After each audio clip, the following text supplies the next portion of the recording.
پارتی دموکراتی کوردستان و یەکێتی نیشتمانی کوردستان وەکو دوو حزبی سەرەکی و کاریگەر لە هەرێمی کوردستان لە ماوەکانی ڕابردوودا ساردیەک لە نێوانیاندا هەبوو و پەیوەندی و گفتوگۆکانیان وەستا بوو، بەڵام ئێستا هەوڵێکی چڕ هەیە لەلایەن هەردوو لاوە بۆ وەگەرخستنەوەی ئەو پەیوەندیانە و هەروەها دەستپێکردنەوەی دانوستانەکانیان لەسەر مێزی گفتوگۆ بۆ چارەسەرکردنی ئەو کێشانەی کە لە نێوانیاندا هەیە.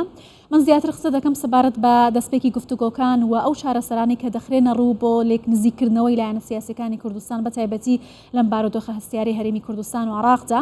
بەڕێز هیوا ئەحمەد مستەفا ئەندامی مەکتەبی سیاسی پارتی دموکراتی کوردستان و بەرپرسی ڕێکخراوە جەمار و پیشەیەکانی پارتی لەگەڵم دەبێت لە هەولێرەوە. بەڕێز هیوا ئەم کاتت باش. هەوڵێکی زۆر هەیە لەلایەن پارتی دموکراتی کوردستان بە تایبەتی لە دوای کۆنگرەی چواردە بۆ گفتوگۆکردن لەگەڵ سەرجەم لایەنەکان بە تایبەتی یەکێتی نیشتمانی کوردستانەوە. هەوڵەکانتان چۆن دەست پێ کردووە؟ کۆبوونەوەکانتان کەی دەست پێ دەکات؟ بەڵێ سپاس بۆ دیدارەکە. بڕیاری کۆنگرەی چواردە بووە و ئەم بڕیارە ماوە و کاری لەسەر دەکەین بۆ سەردانی حیزبولانە سیاسیەکان و بۆ ئەوەی پەیوەندیەکانمان لەگەڵ هەموو حیزبولانە سیاسیەکان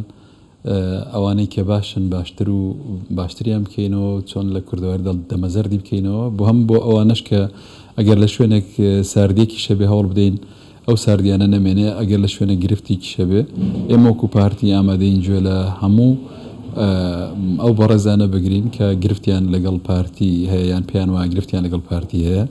بۆ ئەوەی بزانین چۆن بتوانین چارەسەر گرفتەکان بکەین و هەرێمی کوردستان سەقامگیری زیاتر و باشتر بەخۆی ببینێت و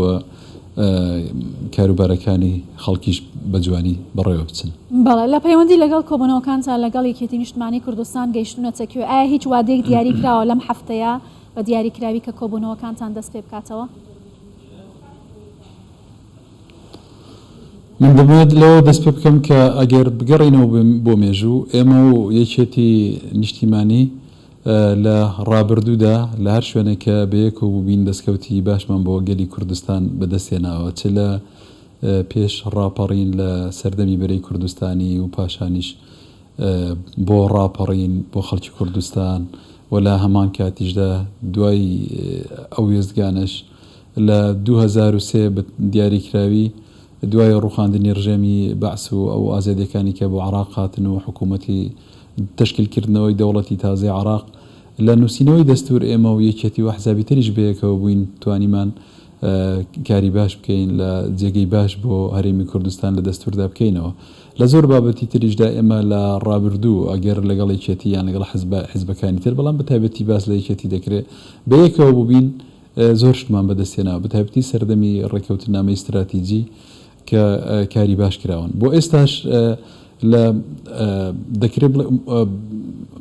ئینگلیز وتەیەکی جوانیان مەقولەیەکی جوانی هەیە دەڵێ هەرگیز مەڵێ هەرگیز لە سیاسەتیشدا نابێ بڵێ قەت فڵان شت نابێ. ئێمە پێمان وانە هەموو دەواازەکان داخراون لەگەڵ یەکێتی دەکرێت ئێستا بەیەکەوە دابنیشین چکە تا ئەو ڕادێش لە پەیوەندەکان وا پچڕاونین کۆتایی هاتی بێت بپێچەوانەوە هەوڵ هەیە. لە لای ئێمە ئیرادە هەیە، ئیرادەی چارەسەرکردنی گرفتەکان و گوێگرتن لە ئەو بەڕێزانە هەیە و ئەگەر لای ئەوانی شەبێ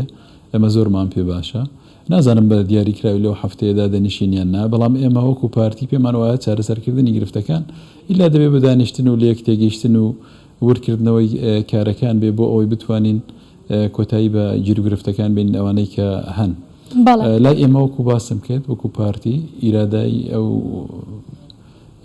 بابەتانە هەیە بۆ وتوێشکردن. بەڵێ ئایا ئەم ساردەیە کە لە نێوانی یەکێتی و پارتیدا هەبووە تەنیا بەرپرسیارێتێکەکەوێتە سەر ئەستۆی یەکێتی یا پارتیشتەی بەرپرسیارە، ئەم ئیرادەیە لای هەردوو لا هەیە بۆ دەستپێکی وتوێژەکانتان؟ من نازەم لای ئەوان هەیە یان نا. ئێمە بە دڵنیای دۆخی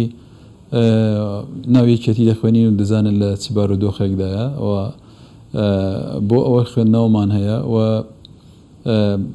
ئێمە ئامادەین چارەسەری گرفتەکان بکەین، بەڵام بڵێ لێرەوە چارەسەر دەکرێت لە تەلەڤیزیۆن و لە ڕاگەیاندن و سۆشیال میدیا ئەوانە هەتا دەستی لێ بدێ قوڵتر دەبێتەوە. باشترە هەمومان بەیەکەوە دابنیشین و هەوڵ بدەین کێشەکان چارەسەر بکەین لە ڕێگەی دایالۆگ و گفتوگۆ. باڵێ پێشتری شوکو ئاماژت پێکرد لە میدیاکانەوە باس لەوە دەکرا کە شاندی وەزاری یەکێتی بەشداری لە کۆبوونەوەکانی ئەنجومەنی وەزیراندا ناکات یەکێتی 6 وەزیری لە کابینەی نوێی حکوومەت یاریمی کوردستان هەیە بە جێگیری سەرۆکوەزیرانیشەوە ئایا ئەم کێشەیە چارەسەر بووە شاندی یەکێتی بەشداری دەکات؟ تا ئێستا وەکو خۆیان باسییان کردووە بەشدار نابن بەشداریان نەکردووە بەڵام حکوومەت کارەکانی خۆی بەڕێ دەکات حکوومەت ناوەستێ و هەر وەزیرێک بڕوات جێگیر وەزیرەکە دەتوانێت کارەکانی بکە بەڵام ئەمە خەلەل نییە بەڵێ خەلەلە و دەکرێت چارەسەر بکرێت ئێمە ئەکە ئەو توێژە دەکەین ئەم قسانە دەکەین بۆ ئەومانە دەمانەوێت ڕێگە چارەیەک بدۆزینەوە بۆ گفتوگۆ دەمانەوێت خەڵکی کوردستان دڵنیا بکەینەوە لەلایەن پارتی دیموکراتی کوردستان ئیرادەی گوێگرتن لە برایانمان لە یەکێتی نیشتیمانی کوردستان هەیە بە مەبەستی چارەسەرکردن بۆیە باشتر وایە قسەی وە بکەین کە لێک نزیک بوونەوە دروست بێت. بەڵێ هەر کەمێک بەر لە ئێستا لە کوردستان 24 شۆگوێمان لێ بوو کە بەرپرسانی یەکێتی نیشتیمانی لە ئاسی مەکتەبی سیاسی ئەو بەرپرسانی باڵا ئاماژە بۆ دەکەن کە ئێمە لەگەڵ پارتی خاڵی هاوبەشمان زۆرە و خاڵی ناکۆکمان کەمە و ئەوان ئاماژە بە هەنگاوی ئەرێنی دەکەن بۆ دەستپێکردنی گفتوگۆکان ئەمە بە فەرمی بە پارتی وتراوە؟ تەسەور دەکەم بەڵێ مەسیجێک گەیشتووە وەڵامیشمان داونێتەوە و حازرین هەردوو لات تەسەور دەکەم کە ئامادەی وتوێژ بن بەیەکەوە چکە ناکرێ نەیکەین لەبەرەوەی مەسیرمان بەیەکەوەیە ئەم هەرێمە بەیەکەوە لە هەردووکمان لە هەرێمێک دەژین هەرێمی کوردستانە لە ناو خاچێک دەژین هەمومان یەک زمانین بۆیە ناکرێ یعنی دەستکەوتی مشتەرەک یان تاریخی مشتەرەکمان زۆر هەیە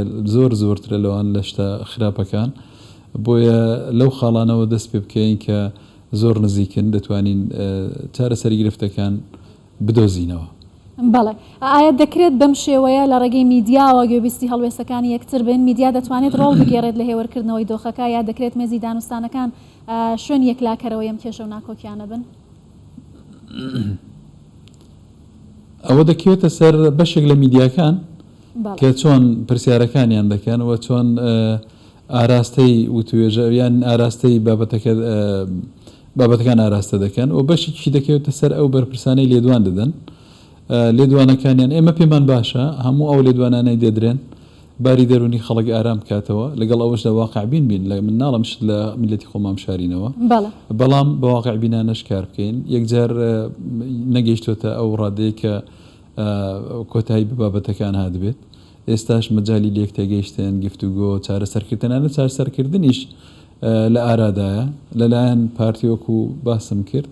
ئیرادەی گوێگرتن لە یەکێتی نیشتیمانی کوردستان هەیە بە مەبەستی ئەوەی کە بتوانین گرفتەکان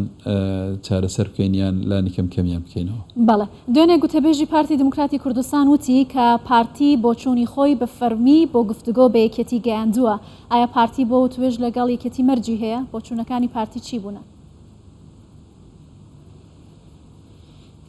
ئەوەی وتەبێژی ئێمە وەکو مەکتەبی سیاسی وتی بێتی من قسەیەکی ترم لەسەری نییە هەر ئەوەیە. باشە بەڕێز هیوا ئەحمەد مستەفا دامی مەکتەبی سیاسی پارتی دموکراتی کوردستان زۆر سپاس لە هەولێرەوە لەگەڵ کوردستان 24.